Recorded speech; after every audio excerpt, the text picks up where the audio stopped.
हरे Krishna. Hope कि आप सभी अच्छे हैं और अच्छा कर रहे होंगे। तो जैसा कि हमारी लाइट चैप्टर की सीरीज चल रही है जिसमें हमने अभी तक रिफ्लेक्शन के जितने भी टॉपिक पॉसिबल हो सकते थे उतने हमने लेने का पूरा प्रयास किया और हमने लेने का लिया भी है टॉपिक उस पूरे सीरीज के अंदर अभी तक जितने भी हमने पढ़ा है। तो उसी लाइट चैप्टर में now we are moving to ahead to the next topic that is very important topic of your chapter, that is what refraction. क्या है ये टॉपिक? रिफ्रैक्शन। ना तो question arises, what is refraction? क्या होता है refraction? तो यस, इसको आप तब समझ पाएंगे जब आप कुछ फेनोमेना को अंडरस्टैंड करेंगे ना। तो जैसे मैं अगर कुछ डिस्कशन करना चाहूँ कुछ फेनोमेनास की, तो how many of you seen twinkling of stars? तारों को टिमटिमाते हुए किस किसने देखा है? हो सबने देखा होगा ना। बचपन में मम्मी कहते बेटा वो एक तारा है, वो शायद हो सकता है तेरे दादाजी हो, नाना जी हो, कोई तो होंगे, या सुनो, या वो कोई अंकल जी है या कोई भी है, वो तारा टिमटिमा रहा है। और हम भी बचपन में देख के बड़े खुश होते, ओ भाई साहब आज क्या देख लिया।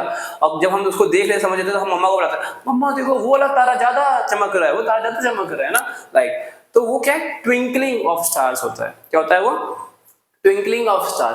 तो तारों का जो टिमटिमाना है जो उनकी रोशनी का टिमटिमाना है, that is due to refraction. यानी ट्विंकलिंग ऑफ स्टार किसकी वजह से हो रहा है? रिफ्रैक्शन की वजह से हो रहा है। ठीक है, तो उसको हम रिफ्रैक्शन बोल रहे हैं, उसका एप्लीकेशन है बेसिकली। और कहीं पे देखा है क्या हमने? यस। अच्छा, सर्दियों में कितने लोगों ने आप में से आग जलाई होगी? सबने जलाई होगी। आग तापते ना, सर्दी लगती है तो हम ताप रहे होते आग ना। यस। तो हमने देखा है कि आग के दूसरी साइड जो चीजें होती हैं वो हमें हिलती हुई प्रतीत होती हैं। जैसे मान लीजिए यहाँ पे अपने आग जली, फ्लेम जल रही है। क्या जल रही है? फ्लेम। तो हम देखेंगे ना, अगर साइड से देखते हैं तो हमें देखते हैं कि आग की दूसरी चीजें जो है वो हिलती हुई प्रतीत होती हैं। It is because of due to refraction. और आपने भी देखा कि जो बाल्टी की तली होती है ना, बाल्टी के अंदर जब पानी भरा हो, बाल्टी के अंदर फुल भरा हो या हाफ भी भरा हो, तो बाल्टी जो तली है वो थोड़ा सा रेज दिखती है। क्या दिखती है? रेज, थोड़ा सा ऊपर दिखती है। क्यों दिखती है? Because of refraction. कभी आपने कांच के ग्लास में पानी भर के उसके अंदर नींबू डाले, मे भी शायद कुछ भी डाला हो, तो आपको दिखेगा वो नींबू जो है ना वो बड़ा दिख रहा है। क्या दिख रहा है? बड़ा दिख रहा है। तो क्यों दिख रहा है ये बड़ा? क्या यहाँ पे कोई जादू शक्तियां प्रवेश करती है? क्या कोई जादू शक्तियां हैं? कोई व्यक्ति जादू शक्तियां दिखा रहे हैं? No, all these phenomena are just because of refraction। यानी इन सब चीजों के पीछे क्या है? क्या है? साइंस है। अब कौन साइंस है वहां पर? रिफ्रैक्शन है। तो इस तरह के और भी बहुत सारे फेनोमेनाज हैं जहां पे हमें रिफ्रैक्शन देखने को मिलता है। इसके अलावा बहुत सारे फेनोमेनाज है ना। तो आज हम इसी पर चर्चा करने वाले हैं कि रिफ्रैक्शन होता क्या है बेसिकली, है ना। So let us start. तो रिफ्रैक्शन का मतलब क्या होता है? जैसे हमने पढ़ा था रिफ्लेक्शन। तो रिफ्लेक्शन में लाइट आई, सरफेस पे पड़ी और चली गई, यानी जिस मीडियम से आ रही है टकराने के बाद उसी मीडियम में वापस जा रही है। तो जब लाइट आती है और टकराने के बाद उसी मीडियम में वापस चली जाए तो उसको हम बोलते हैं रिफ्लेक्शन। ठीक है, यानी ये एक ही मीडियम में होता है। बट जब रिफ्रैक्शन यानी कि जब दो मीडियम की बात आ रही हो, हम दो मीडियम की चर्चा कर रहे हो, लाइट आ रही है, पड़ी, और जहां पे पड़ी है, जिस सरफेस पे वो स्ट्राइक हुई है लाइट, जिस सरफेस पर इंसिडेंट हुई है, उसके बाद दूसरा मीडियम है। क्या है? दूसरा कोई मीडियम है। कांच है, वाटर है, अल्कोहल है, डायमंड है, या तारपीन है, केरोसिन है, कोई भी मीडियम है, तो होगा क्या? लाइट फिर वापस नहीं आएगी, लाइट उसी मीडियम में जाएगी, लेकिन और कुछ अलग फिनोमेना शो करती है। ठीक है ना। तो रिफ्लेक्शन एक ही मीडियम में होता है। रिफ्रैक्शन क्या होता है? रिफ्रैक्शन होता है when there is two medium. ठीक है, तो रिफ्रैक्शन क्या है? रिफ्रैक्शन का मतलब है बेंडिंग ऑफ लाइट। क्या मतलब है बेटा? Bending of light. क्या मतलब है? Bending of light. तो अगर हम इसकी डेफिनेशन लिखें, क्या है? The bending of light when falls on a interface that separate two media। यानी लाइट का बैंड हो जाना। क्या हो जाना? बैंड हो जाना। कब? जब वो उस इंटरफेस पे पड़े, किनारे पड़े, जहां पे दो मीडियम को सेपरेशन हो रहा है ना। जैसे मान के चलिए एक ये एयर है और इसके कांच है, तो ये इंटरफेस हो गया ना उसका, जहां पे वो मीडियम बदल रहे हैं। तो जब इस पे पड़ेगी तो लाइट यहाँ पे होगी, बेंड होगा। और अगर इसको और सिंपल भाषा में हम देखना चाहें तो बेंडिंग ऑफ लाइट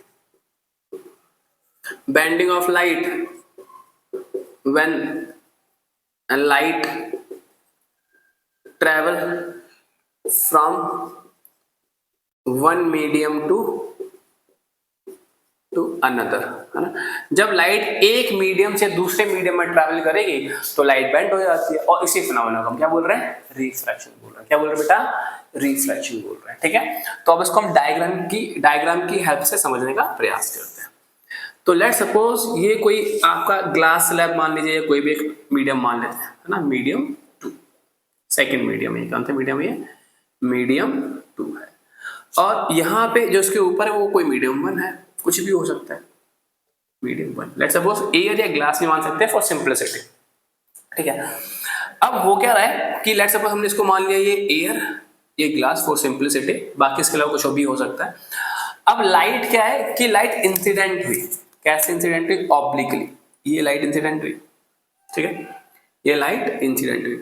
अब क्योंकि अगर आपका ये मीडियम नहीं होता तो लाइट सीधा ट्रैवल करते हैं, बिकॉज लाइट की प्रॉपर्टी है light travel in a straight line, light travel in a straight line. अगर ये मीडियम नहीं होता तो ऐसा होता, लेकिन यहां पे तो ये मीडियम है, तो फिर क्या होगा, कुछ तो होगा, देखते हैं। ये क्या है, नॉर्मल, ये क्या है, नॉर्मल। अब जो ये इंसिडेंट लाइट है और ये जो नॉर्मल है, इसके बीच में एंगल क्या बनेगा बेटा, angle of incidence, angle of incidence. ये कौन सी लाइट बोलेंगे हम, इंसिडेंट रे। कौन सी रे है ये, इंसिडेंट रे। समझ पा रहे हैं आप सभी, पक्का सबको दिखाई दे रहा है, विजिबल हो रहा है सबके लिए, प्लीज एक बार बता दीजिएगा। यस, सबके लिए विजिबल हो रहा है। तो जो लाइट आ रही है वो नॉर्मल के साथ क्या एंगल बनाई है उसने, आई एंगल बनाई। अब लाइट सीधा जाती है अगर ये मीडियम नहीं होता तो, बट यहाँ पर तो ये मीडियम है, तो क्या होगा, लाइट बेंड कर जाएगी। क्या कर जाएगी, बेंड हो रही है, यहाँ पे देखिए ऐसे आ जाएगी, ठीक है, ये लाइट ऐसे आई, ठीक है। अब यहाँ पर भी तो एक नॉर्मल है, यहाँ पर भी क्या है, नॉर्मल N2 होगा। और जो लाइट आ रही है ये रिफ्रैक्टेड लाइट है। कैसी लाइट है बेटा, रिफ्रैक्टेड लाइट है, रिफ्रैक्टेड रे बोल लीजिए आप इसको, ठीक है। और नॉर्मल के बीच और यहाँ पे जो एंगल बनेगा उसे हम क्या बोलेंगे, एंगल ऑफ रिफ्रैक्शन। अभी हम देखते हैं, लिखेंगे उसको वन बाय वन सारी चीजों को। अब यहाँ पर भी देखिए मीडियम फिर चेंज हो रहा है, यहाँ पर मीडियम क्या हो रहा है, फिर चेंज। अगर मीडियम चेंज नहीं होता तो लाइट सीधे चली जाती है, लेकिन ऐसा तो नहीं है, मीडियम तो चेंज हो रहा है, तो लाइट फिर बैंड होगी एक बार। लाइट तब तक बैंड होगी जब तक मीडियम चेंज होगा। तो मीडियम एक बार यहाँ चेंज हुआ और अब यहाँ चेंज हो रहा है, तो क्या जाएगी लाइट, फिर ऐसे चली जाएगी, ठीक है। ये और जो लाइट एंगल बना निकलने वाली लाइन, यानी इसको हम बोलते हैं इमर्जेंट रे। क्या बोलते हैं, इमर्जेंट रे।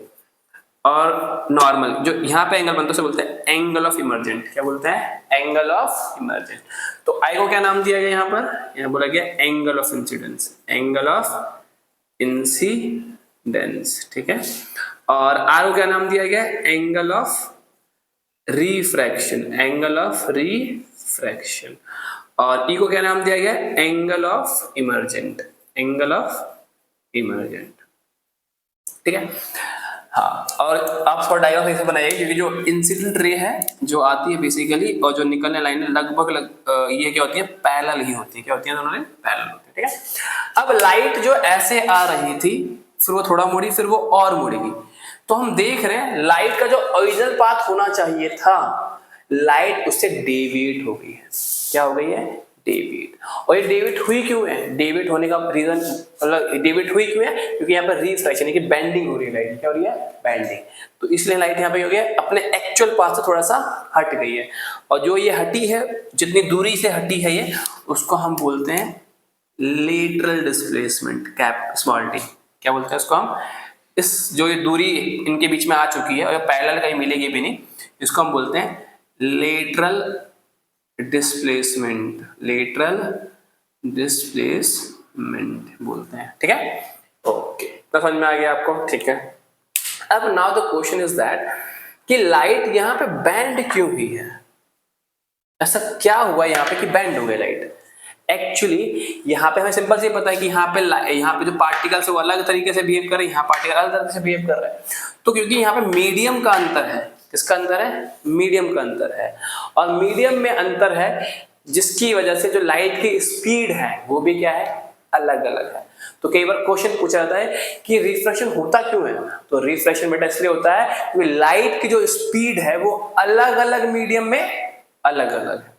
लाइट की जो स्पीड है वो अलग अलग मीडियम में अलग अलग है। दैट्स वाई रिफ्रैक्शन में फिनोमेना देखने को मिलता है। अगर लाइट की स्पीड हर मीडियम में एक ही होती ना तो फिर हमें रिफ्रैक्शन देखने को मिलता ही नहीं, बेंडिंग अलॉट देखने को मिलता ही नहीं। क्यों? ये कब होता? जब लाइट की स्पीड हर मीडियम में कैसी होती? सेम। लेकिन ऐसा नहीं है ना। लाइट की स्पीड एयर में कितनी होती है? लाइट की स्पीड जो एयर में होती है वो होती है एयर में 3 × 10⁸ मीटर पर सेकेंड। लाइट की स्पीड ग्लास में कितनी होती है? 2 × 10⁸ मीटर पर सेकेंड। तो देखिए क्या लाइट की स्पीड में चेंज आया? मीडियम चेंज करते हैं, यस। और क्योंकि लाइट की स्पीड में चेंज आया है, यही बेसिक रीजन है, यही कॉज है रिफ्रैक्शन का। यही क्या है? कॉज है। तो यहाँ पे अगर आपसे कोई कॉज पूछे व्हाट इज द कॉज कि रिफ्रैक्शन होता है, तो उसका सिंपल सा आंसर है कि लाइट हैज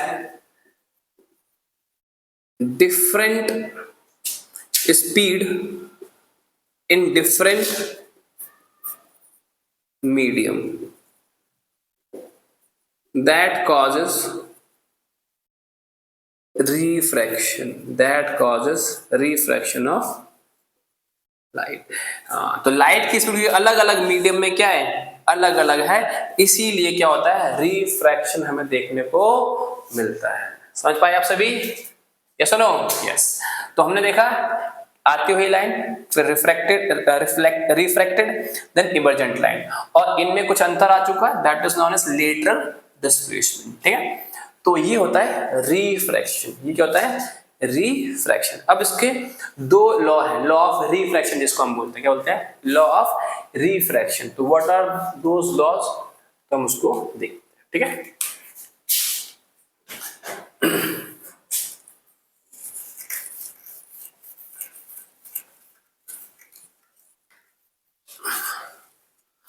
तो ये है लॉ ऑफ रिफ्रैक्शन।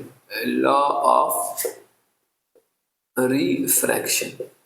तो what are law of refraction? तो पहला है इंसिडेंट रे, इंसिडेंट रे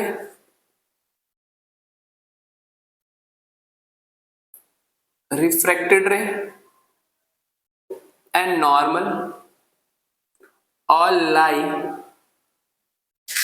in a same plane at a incident point। ठीक है, यानी incident ray, refracted ray and ये नॉर्मल जो है, ये सब एक ही प्लेन पर होने चाहिए।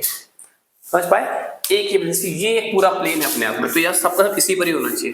फिर कोई परपेंडिकुलर ना हो, कोई ऑब्लिकली इस तरह से नहीं आए, सब ऐसे आ रही है, ऐसे ऐसे, तो ये एक प्लेन इस पर होना चाहिए, है ना। जैसे हमारे पास 3 प्लेन्स होते हैं, 3 एक्सेस हैं, अगर हम बात करें एक्स वाई और जेड, 3 एक्सेस होते हैं ना, यहाँ पे भी एक एक्सेस होता है।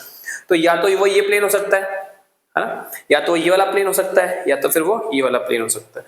तो किसी एक प्लेन पर ही होगा काम। ऐसा नहीं है कि लाइक इंसिडेंट इधर से आ रही है ना, और रिफ्रैक्टेड इधर जा रही है या इधर जा रही है, या कुछ अलग वो बन रहा है। नहीं, इंसिडेंट है तो रिफ्रैक्टेड नीचे होगी, फिर आपकी क्या होगी? नीचे। और यहाँ क्या होगा आपका? नॉर्मल। तो they all lie in same plane, they all lie in same plane, यहाँ पर होगा आपका नॉर्मल। ठीक है, ऐसा होगा। ऐसा नहीं है कि अब नॉर्मल आपका ऐसे हो गया, ऐसा भी नहीं होगा। या ऐसा नहीं होगा कि इंसिडेंट तो यहाँ हुई बट रिफ्रैक्टेड यहाँ से हो रही है, नहीं, उसी पॉइंट से होगी। कहाँ से होगी? सेम पॉइंट ऑफ इंसिडेंस पर होगी। ठीक है, तो लाइट आई, ये नॉर्मल होगा, ये रिफ्लेक्टेड होगी, ये क्या होगी? रिफ्लेक्टेड होगी आपकी। क्लियर? तो ये पहला लॉ है क्या? Incident ray, reflected ray, normal all lie in a same plane at a incident point. ये तो पहला रूल है आपका। ठीक है, दूसरा रूल क्या है? The ratio of sine of incident angle to the ratio of sine of incident angle to the sine of refracted angle is constant for a pair of medium, यानी किन्हीं दो मीडियम के लिए sine of incident and sine of refracted angle का जो ratio होने वाला है वो कैसा रहेगा आपका कांस्टेंट, बदलेगा नहीं। क्या नहीं होगा, बदलेगा नहीं, है ना। जैसे क्या कहने का मतलब है कि sine of incident and sine of refracted is equals to constant, is equals to constant. अब ये साइन क्या होता है ये आप मैथ्स में पढ़ेंगे जब हम ट्रिग्नोमेट्री की चर्चा कर रहे होंगे, ठीक है। साइन क्या होता है, तो sine i by sine r equal to क्या होगा, कांस्टेंट। और इस जो कांस्टेंट जो नंबर यहाँ पर आता है उस नंबर को एक नाम दे गया है, उस नंबर को ये देगा एक नाम, उसको हम बोलते हैं रिफ्रैक्टिव इंडेक्स। क्या बोलते हैं, रिफ्रैक्टिव इंडेक्स। और साथ साथ इसको एक नियम को एक अलग नाम भी दिया गया है, साइंटिस्ट ने खो जाता है, इसे बोला है स्नेल्स लॉ भी बोला जाता है। क्या बोला जाता है इसको, स्नेल्स लॉ भी बोला जाता है। तो स्नेल्स लॉ क्या है या सेकंड लॉ क्या है, sine i by sine r equal to constant, और उस कांस्टेंट को एक नाम दिया गया रिफ्रैक्टिव इंडेक्स। क्या नाम दिया गया है, रिफ्रैक्टिव इंडेक्स। क्या नाम दिया गया है, रिफ्रैक्टिव इंडेक्स। और for a pair of medium it is constant. अगर हम बात करेंगे एयर और ग्लास, तो एयर और ग्लास का जो इनका जो इनका रेशियो आएगा या जो हम बोले जो रिफ्रैक्टिव इंडेक्स होगा वो क्या रहेगा, कांस्टेंट। चाहे आप वो इंडिया में एक्सपेरिमेंट कर रहे हो या अमेरिका में एक्सपेरिमेंट कर रहे हो या चाइना में एक्सपेरिमेंट कर रहे हो या किसी भी कंट्री में एक्सपेरिमेंट कर रहे होंगे आप, तो अगर एयर और ग्लास की बात अगर हो रही है तो उसका रिफ्रैक्टिव इंडेक्स हमेशा कैसा रहेगा, कांस्टेंट। कैसा रहेगा, हमेशा कांस्टेंट। यानी कि पेयर ऑफ मीडियम के लिए हमेशा क्या रहने वाला है, कांस्टेंट। अगर आप मीडियम का पेयर चेंज कर दोगे तो ऑब्वियसली रिफ्रैक्टिव इंडेक्स भी आपका चेंज हो जाएगा। क्लियर। तो आज हमने रिफ्रैक्शन पर चर्चा की कि कहाँ कहाँ हम इसके फिनोमेना को देख पा रहे हैं, रिफ्रैक्शन कैसे होता है, कैसे लाइट बेंडिंग होती है ना, और किस तरीके आज के रूल्स फॉलो होते हैं, इस तरह से हम चीजों को देख पाए। ठीक है, तो ये दो ही लॉ है, लॉ ऑफ रिफ्रैक्शन के अंदर आते हैं। बट ये जो टॉपिक है ये बहुत कंफ्यूजिंग टॉपिक है, so I will take this topic separately from in next video, ताकि मैं आपको डिटेल में इसके बारे में थोड़ा सा और अच्छे से बताऊं, ताकि आप रिफ्रैक्टिव इंडेक्स को अच्छे से फील कर पाए, क्या कर पाए, फील कर पाए। ठीक है, हाँ। बट मुझे एक चीज और इसमें बताना था, क्या कि जब भी लाइट आपकी, अच्छा, जहां पे लाइट की स्पीड तेज होती है, क्या होती है, लाइट की स्पीड तेज है, उसको हम बोलते हैं ऑप्टिकली डेंसर मीडियम। क्या बोलते हैं, ऑप्टिकली डेंसर मीडियम। मैं मिटा दूं क्या इसको, yes I have to rub it. तो एक दो चीज मुझे और बतानी, थोड़ा सा मैं उसको बता देता हूं फिर।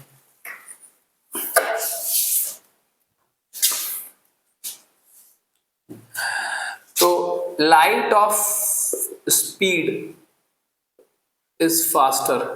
अगर लाइट की स्पीड फास्टर है तो हम क्या बोलेंगे, जो मीडियम है ऑप्टिकली रेयर है। कैसा है, रेयर है। ठीक है, और light of speed is slow, कुछ थोड़ी कम हो चुकी है, तो उस मीडियम को बोलेंगे ऑप्टिकली डेंसर मीडियम। यहां पे मीडियम में लिख देते हैं ऐसा। ठीक है, और इस चीज को समझिए, जब भी लाइट रेयर मीडियम से डेंसर मीडियम में जाएगी, कहां जाएगी बेटा, डेंसर मीडियम में जाएगी, तो क्या होगा, बैंड टूवर्ड नॉर्मल। तो लाइट नॉर्मल की तरफ मुड़ेगी। कैसे, समझिए जरा, मैं आपको छोटा सा एग्जांपल बता रहा हूं। ये नॉर्मल है, ये क्या है, नॉर्मल है। ठीक है, और ये मैंने मान लिया कि ये एयर है और ये क्या है आपका glass, let's suppose denser medium कोई भी है, ऑप्टिकली डेंसर, और ये क्या है, रेयर मीडियम। तो लाइट आपकी एयर से आ रही है, कहां से आ रही है, एयर से। जब एयर है तो उसको ऐसे जाना चाहिए था, बिकॉज अगर ये मीडियम नहीं होता, बट क्योंकि ये एयर से रेयर से डेंसर मीडियम की तरफ आ रही है तो लाइट नॉर्मल की तरफ मुड़ गई। ऐसा जाना चाहिए था बट थोड़ा जरा गई, थोड़ा सा मुड़ गई है। तो यहाँ पे हम देख पा रहे हैं कि लाइट सीधी आ रही थी बट नॉर्मल की तरफ आ गई, तो इसमें क्या है, बेंडिंग टूवर्ड नॉर्मल। क्या हुआ है, लाइट यहाँ पर बैंड हुई है टुवर्ड नॉर्मल की तरफ बैंड हुई है, ठीक है। और क्या, अगर लाइट आपकी डेंसर मीडियम से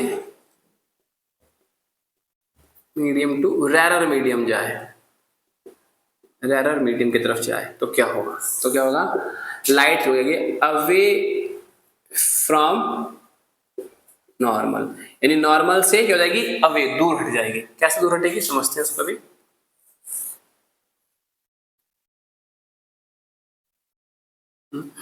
तो ये वाला एग्जांपल लेते हैं इस इंटरफेस का, ठीक है। तो लाइट आपकी आ चुकी है यहाँ पे ना, लेट सपोज, है ना। तो अगर मीडियम में चेंज नहीं आता तो स्ट्रेट जाती है। अब क्योंकि मीडियम में चेंज आ रहा है तो लाइट, ये डेंसर मीडियम है आपका, और ये प्लस कैसा है, रेरर मीडियम है। कैसा मीडियम है ये आपका, रेरर मीडियम है, ठीक है।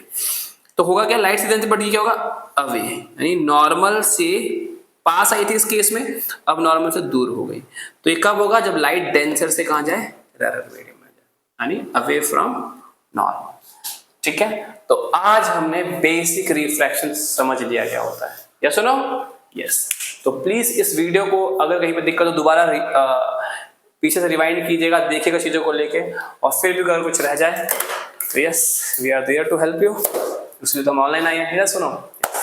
तो देखिएगा, और प्लीज अगर आपको कुछ समझ में आ रहा थोड़ा बहुत भी, तो प्लीज हमें मोटिवेट कीजिए by subscribing our channel, by liking, by commenting, अच्छे कमेंट, खराब से कमेंट नहीं, है ना। अगर कुछ अच्छा नहीं आता तो यस प्लीज हमें बताइए कि अभी हम ऑनलाइन आए हैं, तो ऑब्वियसली बात है हम इतना परफेक्ट नहीं है चीज़ों को लेकर के, बट प्रयास करें कि हम चीज़ों को और बेहतर कर पाएँ।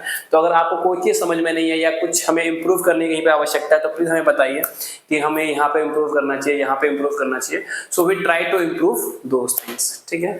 तो प्लीज़ हमें सपोर्ट कीजिए और अपने दोस्तों तक भी इस चैनल को पहुंचाइए, और उन तक भी बताइए कि यहाँ पे एक एजुकेशन प्लेटफॉर्म है हमारे पास, CGA 9th-10th का, जो कि बच्चों पे भी 9th-10th पे काम कर रहा है और बेहतर क्वालिटी ऑफ एजुकेशन इस लोकेलिटी में देने का प्रयास कर रहा है, प्लस ऑनलाइन भी देने का प्रयास कर रहा है, ठीक है। प्लीज सपोर्ट कीजिए हमें। तब तक के लिए हरे कृष्णा।